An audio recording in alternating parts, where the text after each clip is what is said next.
रसूल की अंजील और उसका 6 बाब और उसकी 16 आयत को देखते हैं तो वहाँ पे भी हमें हुक्म मिलता है, और ये यीशु अल मसीह का हुक्म है। और जब तुम रोज़ा रखो तो रियाकारों की तरह अपनी सूरत उदास ना बनाओ, क्योंकि वो अपना मुंह बिगाड़ते हैं ताकि लोग उनको रोज़ादार जाने। मैं तुमसे सच कहता हूँ कि वो अपना अजर पा चुके।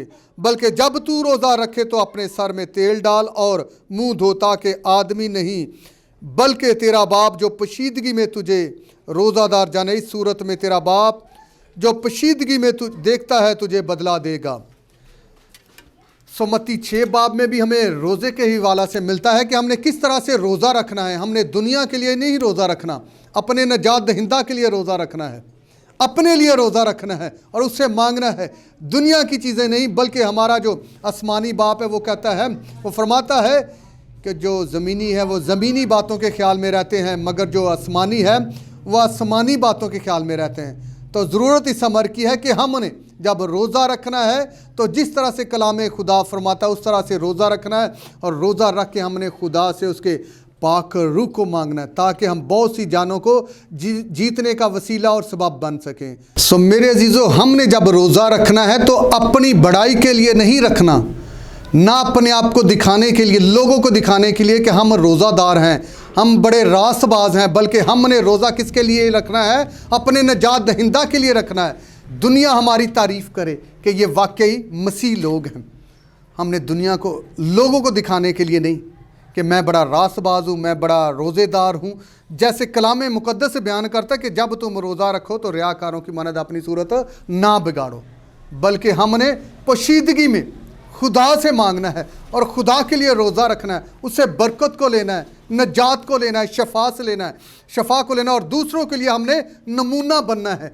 जो हमारा शाफी, जो हमारा नजात दहिंदा है, जब वो हमें फरमाता है कि तेरा बाप जो पोशीदगी में, आदमी नहीं बल्कि तेरा बाप जो पोशीदगी में है तुझे रोज़ादार जाने, तो हमने ऐसा रोज़ा रखना है और दूसरों के लिए नमूना बनना है। ना कि रोज़ा रख के जिस तरह से यसाया में है कि तुम इसलिए रोज़ा रखते हो कि रगड़ा झगड़ा करो और शरारत के मुक्के मारो। हमने ये काम नहीं करने, बल्कि जिस तरह से हमारा आसमानी बाप आजिज़ी और इनकसारी के साथ ज़िंदगी बसर करता, हमें नमूना दे गया, हमने वो काम करने हैं जो हमें मसीह यीशु बता के गए हैं, ताकि हम उनके नक्शे कदम पर चल सकें और उनके बताए हुए रास्ते पर चल के अपनी ज़िंदगी को बसर करें।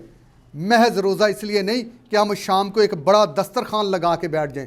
रोज़ा इसलिए रखना है कि हमने खुदा को खुश करना है और उससे उसकी बरकत को लेना है, ताकि हम लोगों के लिए, उस बरकत के वसीला से हम लोगों के लिए बाइस बरकत बन सकें। सो मेरे अजीज़ों, आए हम सब अहद करें खुदावंद से कि खुदावंद इन रोज़ों में तू हमें ताकत तकवीयत बख्श दे, ताकि हम आइंदा ज़िंदगी में इन रोज़ों से जब ये शुरू हो गए हैं तो हम आइंदा ज़िंदगी में हम तेरे कलाम को अपनी ज़िंदगी में लेंगे, और जब तक इस रूह ज़मीन पर ज़िंदा हैं तेरे कलाम के मुताबिक अपनी ज़िंदगी बसर करेंगे, तेरे कलाम पर अमल करते हुए अपनी ज़िंदगी बसर करेंगे और दूसरों के लिए नमूना बनेंगे।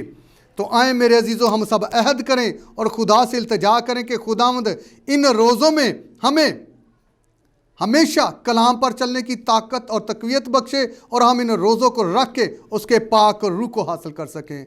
खुदावंद आप सबको बड़ी बरकत दे। Thank you ji.